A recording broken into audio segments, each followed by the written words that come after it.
मैं हूं हरीश वर्मा और आप देख रहे हैं जन विकास आवाज़। आज हम अपनी बात में दो खास बातों को विशेष ध्यान देंगे। एक स्कूल की फ़ीस और दूसरी जो कोरोना के नाम पे महाराष्ट्र राज्य में और ना जाने कितने अनेक अन्य राज्यों में जो कोरोना के नाम पे शारीरिक शरीर का धंधा हो रहा है, उसके बारे में। पहली बात कि वो जो स्कूल की फ़ीस,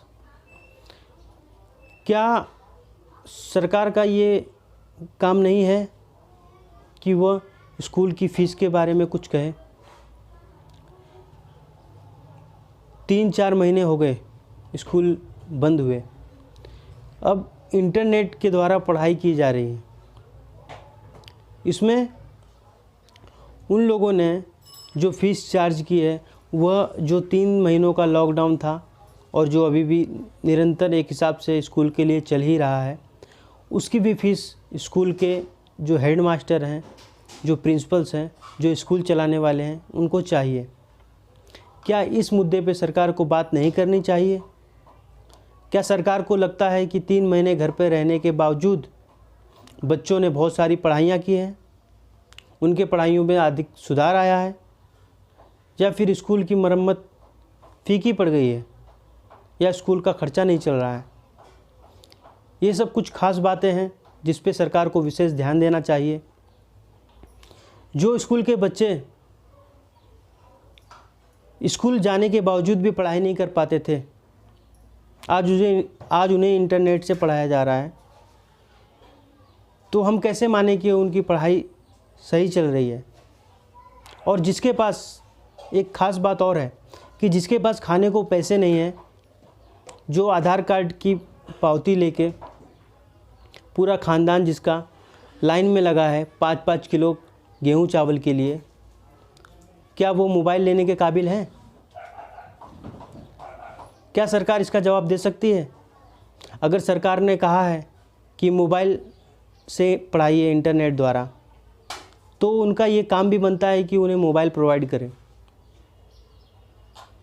क्या स्कूल की जिम्मेदारी नहीं है कि 10 साल 15 साल जो 10वीं तक हैं उनकी 10 साल तक, जो 12वीं तक है उनकी 12 साल तक निरंतर फ़ीस लिए जाती है, कभी इस एग्ज़ाम के नाम पे, कभी उस एग्ज़ाम के नाम पे, कभी इसके नाम पे, कभी उसके नाम पे।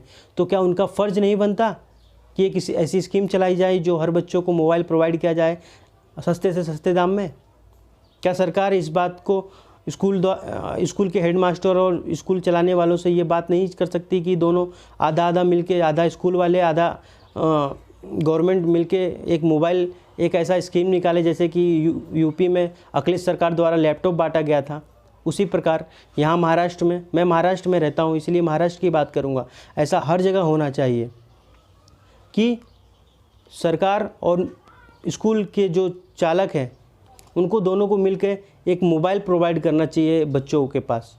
अगर एक परिवार में 3 बच्चे हैं तो तीनों के परिवार में, एक परिवार में 3 बच्चे हैं तो उनके पास एक मोबाइल, मतलब कि हर परिवार के पास जितने स्कूल में परिवार हैं वह एक हिसाब से परिवार ही हुए। जो 10 साल आदमी 10 महीनों की दोस्ती को भाई बोलता है, अपना चाचा बोलने लगता है, उसी प्रकार जो 10 सालों से लगातार 12 सालों तक जो स्कूल के बच्चे स्कूल में पढ़ते हैं तो वो परिवार से कम नहीं होता।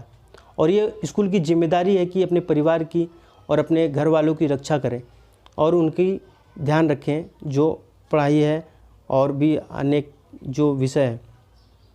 अब बात आती है कि हेड मास्टर कहते हैं कि स्कूल की फ़ीस कैसे देंगे, बच्चों की फ़ीस नहीं लेंगे तो इस हेड मास्टर की फ़ीस कैसे देंगे?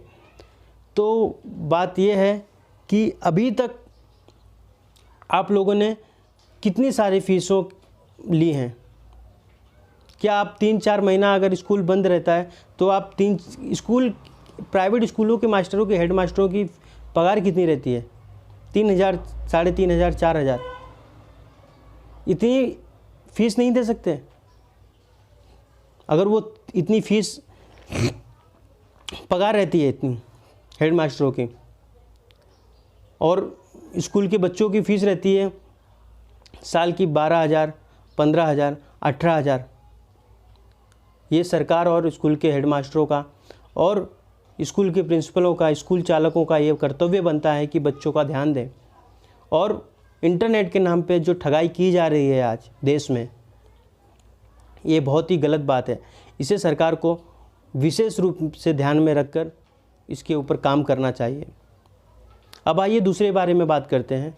और दूसरी बात, जो महाराष्ट्र राज्य में और अन्य राज्यों में भी कोरोना के नाम पे जो शारीरिक अंग बेचे जा रहे हैं और निकाले जा रहे हैं पोस्टमार्टम के नाम पे, क्या उसके अंदर कोरोना नहीं है? क्या उसमें कोरोना के संक्रमण जो संक्राणु है वो एक्टिव नहीं रह पाते हैं? जो फेफड़े, गुर्दे, किडनी, आँखें निकाल ली जा रही हैं कोरोना के नाम पे, ये धंधा है या फिर कोई बीमारी? इस बात को हम विशेष रूप से ध्यान में दें तो मुझे लगता है कि बहुत सारे लोगों से मैंने सुना है कि जो कोरोना है वो पैरासीटामोल और कुछ टाइप के काढ़ा पीने से ठीक हो सकते हैं क्वारंटाइन रहने पे 4-5 दिन, 8-10 दिन में। मैंने विशेष बात की इंद्र दुबे जी से, जो कि बहुजन विकास अघाड़ी के वार्ड नंबर 44 के सचिव हैं, इंद्र कुमार दुबे। उनसे भी मैंने बात की। वो भी अभी बीच में कोरोना के बीमारी से संक्रमित हो गए थे। उनका यह कहना है कि उन्होंने पैरासीटामोल और कुछ तरीके की काढ़ा लेने से वो ठीक हो गए। तो क्या उन्हें कोरोना था या फिर एक छोटी सी कोई बीमारी थी? इसका खबर तो डॉक्टर ही देगा या फिर वो दे सकते हैं। लेकिन दूसरी बात यह है कि कोरोना के नाम पे जो शरीर का धंधा किया जा रहा है ये बहुत ही गलत है। क्या सरकार की ये जिम्मेदारी नहीं बनती कि दवाखानों में और हॉस्पिटलों में थोड़ा विशेष ध्यान देने की ज़रूरत है उन्हें? ऐसा अगर निरंतर चलते रहा तो देश कहाँ से कहाँ पहुँच जाएगा, किसी को कुछ नहीं पता चलेगा। और ये सरकार एक दूसरे को कोसती रहेगी यूं ही, और जो देशवासी हैं वो एक खाई में जाके गिर पड़ेंगे, और गिर ही रहे हैं एक हिसाब से देखा जाए तो। आज के कार्यकाल में ऐसा समझ में आ रहा है हम सभी को। वहीं दूसरी बात मैं ये कहना चाहता हूँ कि जो सरकार एक दूसरे के ऊपर निरंतर हमले किए जा रही है, सरकार करोड़ों के जो MLAs खरीदे जा रहे हैं, सांसद खरीदे जा रहे हैं, उसके लिए पैसा है। लेकिन जो गवर्नमेंट की स्कीम है, जो गरीबों के लिए, किसानों के लिए, उसके लिए सरकार के पास कोई पैसा नहीं है, कोई उनकी छोटी मोटी बजट नहीं है। बस अभी कहना तो बहुत ही गलत होगा, लेकिन कहना हमारा फ़र्ज़ है, जो हम आईना दिखाना चाहते हैं सरकार को कि थोड़ा गरीबों के बारे में सोचें, जहाँ से उनकी इनकम है। आपने सुना होगा, एक कहावत मैं बताता हूँ आपको।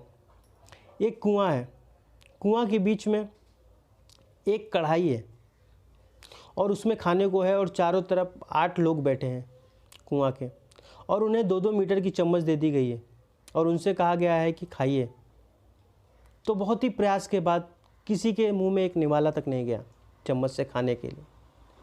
लेकिन वही अगर वह चम्मच दूसरे सामने वाले को खिलाता है और सामने वाला उसको खिलाता है और वो उसको खिलाता है, तो सभी का पेट भर जाएगा।